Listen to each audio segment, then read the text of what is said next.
வணக்கம். சைரசா YouTube channel மற்றும் Ranjith team இணைந்து வழங்கும் 2026 தேர்தலுக்கான கருத்து கணிப்பு. இந்த பதிவில் நாம் பார்க்க இருக்கும் தொகுதி அரக்கோணம். அரக்கோணம் இந்த சட்டமன்ற உட்பட்ட பகுதிகள் அரக்கோணம் நகராட்சி, திருமூச்சி டவுன் மற்றும் தக்காலம் பேரூராட்சி போன்றவைகள் இந்த தொகுதியில் உள்ள பகுதிகளாகும்.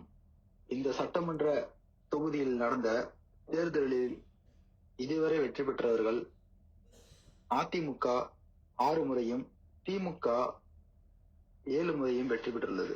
இதில் காங்கிரஸ் 2 முறை வெற்றி பெற்றுள்ளது. இந்த அரக்கோணம் பகுதியில் வன்னியர் 26%, ஆதி திராவிடர்ஸ் 26%, முதலியார் 15%, தங்கள் வாக்குகளை வைத்துள்ளனர்.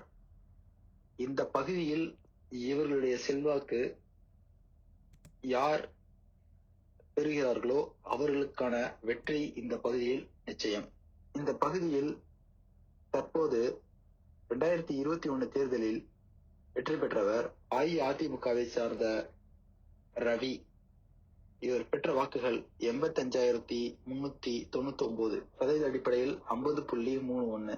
இவர் விசிக கௌதம ஜனா அவர்களை தோல்வியடைய வைத்துள்ளார். கௌதம ஜனா 58,230 வாக்குகளை பெற்று சதவீத அடிப்படையில் 34.30 பெற்று 2ஆம் இடம் பெற்றுள்ளார். தோல்வியடைந்து 2ஆம் இடத்தை பெற்றுள்ளார். அதனைத் தொடர்ந்து நாம் தமிழர் கட்சியை சார்ந்த அபிராமி 14,631 வாக்குகளை பெற்றுள்ளார். அமமுக கட்சியை சார்ந்த மணிவண்ணன் அவர்கள் 4,777 வாக்குகளை பெற்றுள்ளார். மக்கள் நீதி மைய கட்சியை சேர்ந்த பாஸ்கரன் 3,543 வாக்குகளை பெற்றுள்ளார். நோட்டோ 1,656 வாக்குகளை பெற்றுள்ளது. கௌதம ஜனா அவரை விட ரவி 27,169 வாக்குகள் கூடுதலாக பெற்று வெற்றி பெற்றுள்ளார். ரவி இந்த பகுதியில் மிகவும் செல்வாக்கு மிக்கவர். கடந்த 3 சட்டமன்ற தேர்தலில் தேர்ந்தெடுக்கப்பட்டுள்ளார். 2011 ரவிதான் சட்டமன்ற வேட்பாளராக தேர்ந்தெடுக்கப்பட்டுள்ளார். அதைத் தொடர்ந்து அவர் தற்போது வரை இந்த இடத்தில் வெற்றி பெற்றுள்ளார்.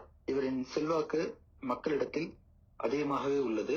அதனைத் தொடர்ந்து மக்கள் இந்த தொகுதியில் மொத்த வேட்பாளர்கள் 2,16,909, அதில் ஆண்கள் 1,06,347, பெண்கள் 1,10,562, மொத்த வாக்காளர்கள் 1,69,756, அதாவது 2021 வாக்கு செலுத்தியவர்கள்.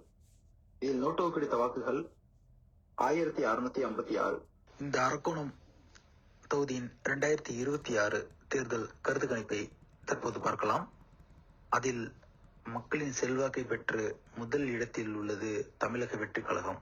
34% மக்களின் ஆதரவை பெற்றுள்ளது. அதாவது ரவி அவர்களின் செல்வாக்கை மீறி கிடைத்த வெற்றியாக இதை பார்க்கலாம். திமுக மற்றும் ரவி அவர்களின் செல்வாக்கை மீறிய ஆதரவு தமிழக வெற்றி கழகத்திற்கு உள்ளது. அதற்கு அடுத்ததாக திமுக 32% மக்களின் ஆதரவை பெற்றுள்ளது. இது 2ஆம் இடத்தில் உள்ளது. 3ஆம் இடத்தில் அதிமுக 20% ஆதரவை மக்களிடத்திலிருந்து பெற்றுள்ளது. நாம் தமிழர் கட்சி 11% ஆதரவை மக்களிடத்திலிருந்து பெற்றுள்ளது. இதர கட்சிகளுக்கு 3% ஆதரவை மக்கள் கொடுத்துள்ளனர். தொடர்ந்து உங்களது கருத்துக்களை எங்களுக்கு கமெண்ட் பாக்ஸில் தெரியப்படுத்துங்கள் மற்றும் எங்களது சேனலை பின்தொடருங்கள். நன்றி, வணக்கம்.